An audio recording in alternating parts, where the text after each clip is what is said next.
Ka përfunduar dhe dëshmia 2 ditore e James Rubin, një nga njerëzit më të rëndësishëm që pritet të dëshmojnë në gjyqin e gjykatës speciale ndaj krierëve të UÇK-s. Ka qenë një dëshmi e gjatë, prokuroria,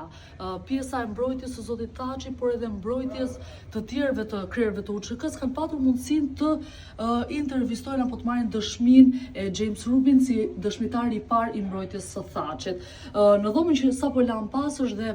dhoma ku janë mbajtur konferencat përgjatë këtyre 2 viteve me njerëzit më të rëndësishëm të drejtues të gjykatës speciale.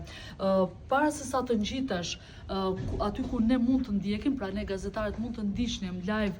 seancën gjyqësore, më përpara duhet kalojmë në sallën e gazetarëve ku jemi në këtë pjesë të gjykatës për të lënë të gjitha mjetet tona incizuese, telefonat dhe gjithçka tjetër për të kaluar 2 siguri në mënyrë që të mundemi të shkojmë dhe të ndjekim gjyqin. Këtu kanë qenë thuajse të gjitha mediat